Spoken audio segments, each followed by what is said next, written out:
मैं आपसे सिर्फ इतना जानना चाहता हूँ, क्या प्रेमानंद जी की बात से आपकी सहमति है, आप समर्थन करते हैं महाराज जी का? मैं पूर्णतया समर्थन करती हूँ, क्योंकि महाराज जी ने कोई ऐसी गलत बात कही नहीं है।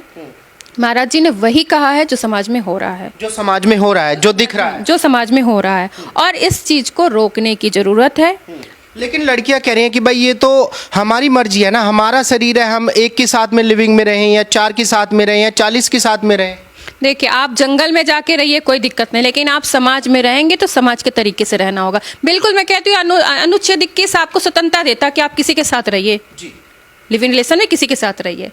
लेकिन जब कोई घटनाएं होती हैं, जब कोई दिक्कत होती है, तो फिर लोग कहते हैं समर्थन करो, कैंडल मार्च करो। क्यों करो? मैं तो कहती हूँ बिल्कुल करने की जरूरत नहीं करना चाहिए, बिल्कुल नहीं करना चाहिए। मरने दो जिनको जहां मरना, कोई काट के फेंक रहा है, कोई मार के फेंक रहा है, कोई सूटकेस में फेंक रहा है, मरने दो। लिविंग के बाद इनको जो समर्थन कर रही हैं, क्या वो उन लड़कियों को ये भी बताएंगी कि तुम्हें लिविंग में रहने के बाद कोई अधिकार नहीं है कि आपको प्रॉपर्टी में कोई हिस्सा मिलेगा? आपके बच्चा अगर आपके बीच में आता है तो उस बच्चे के क्या अधिकार होंगे? कुछ नहीं है। आप शादी करती हैं, आपका कोई विवाह विच्छेद होता है तो उसमें आपके अधिकार हैं, आपके बच्चे के भी अधिकार हैं, आपके भी अधिकार हैं, आप कानूनी रूप से लड़ सकते हैं। जब हम सीधे सीधे चलते हैं तब तो समाज में कानून में महिलाओं को नाक रगड़ना पड़ जाता है उसके अपने अधिकारों के लिए।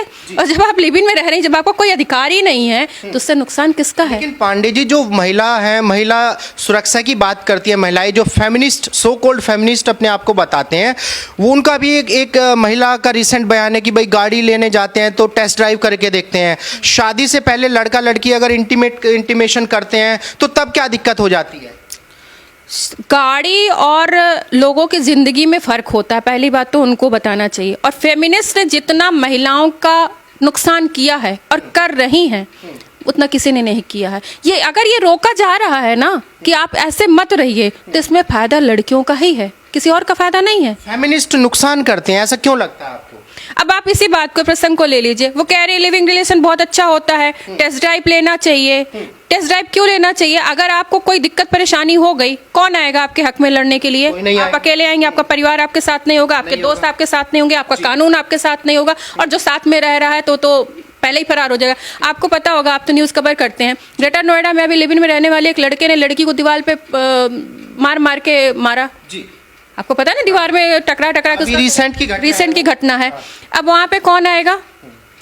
ठीक है, लड़का वो गिरफ्तार हुआ है, लेकिन इसके बाद वो अपने फैमिली में जाकर के बोलेगी इस बात को, या कानून में जाकर के बोलेगी कि नहीं मैं इसके? कानून कहेगा, पुलिस वाले कहेंगे आप अपनी मर्जी से रह रहे थे इनके साथ।